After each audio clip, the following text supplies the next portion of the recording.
Haifa മോൾ അങ്ങനെ BT Ashraf ലത്തീഫിലെ ബിന്ത്, അതേപോലെ ബുഷറയുടെ മോളോ.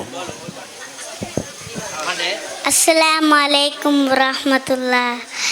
മുസ്ലിം മക്കൾ ഹജ്ജിന് പോകും.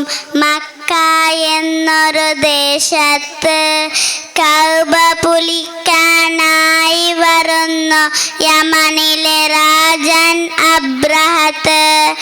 ആനകളും കുറെ ആളുകളൊത്ത് മക്കയിലെത്താൻ നേരത്ത് കുഞ്ഞിക്കല്ലുകൾ നേന്തിയ ബാബിൽ കുറുവികളെത്തി മാനത്ത്.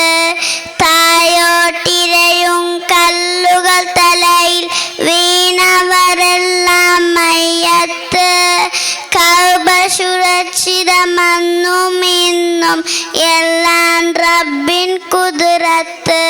അസ്സലാമു അലൈക്കും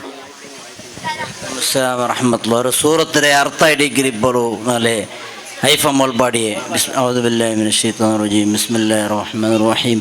അലം തറ കൈഫ ഫഅല റബ്ബുക ബിഅസ്ഹാബിൽ ഫീൽ ألم يجعل كيدهم في تضليل وأرسل عليهم طيرا أبابيل ترميهم بحجارة من سجيل فجعلهم كعصف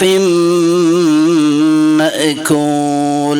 സ്വദഖല്ലാഹുൽ അദീം. അതായത് കഅബ പൊളിക്കണമെന്ന് അബ്രഹത്ത് രാജാവും അവൻ്റെ ആനപ്പട്ടാളത്തെ ഇടിയോറു പക്കിരെ കൊണ്ട് അല്ലാഹു സുബ്ഹാനഹു വ തആല നശിപ്പിച്ച് ആ ഒരു വിഷയത്തെയായിട്ട് നമുക്കിപ്പോൾ ഹൈഫ മോൾ ഇപ്പോൾ പാട്ടിൽ കേപ്പാട്ടി തന്നെ ആ ഒരു ചരിത്രം എടുത്തു നോക്കിയെങ്കിൽ മുസ്ലിം ഉമ്മത്തുക്ക് എല്ലാ നിലക്കും വിജയിക്കണു.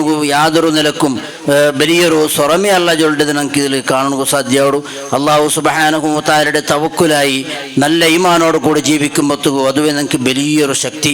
ഇനി പണ്ട് എലക്ഷൻ അതേ രൂപത്തിൽ അള്ളാഹു സുബ്ഹാനഹു വ തആല നമുക്ക് വലിയ വിജയത്തിൽ എത്തുകണുള്ള തഖ്വയും ഈമാനും അള്ളാഹു സുബ്ഹാനഹു വ തആല നമുക്ക് തന്ന് പ്രത്യൊരാളുടെ വോട്ടും മിസ്സാവാണ്ട് വോട്ടിടണകും അള്ളാഹു സുബ്ഹാനഹു വ തആല അതുക്കുള്ള എല്ലാ തെരുവും അള്ളാഹു സുബ്ഹാനഹു വ തആല എളുപ്പമാക്കി അനുഗ്രഹിക്കും.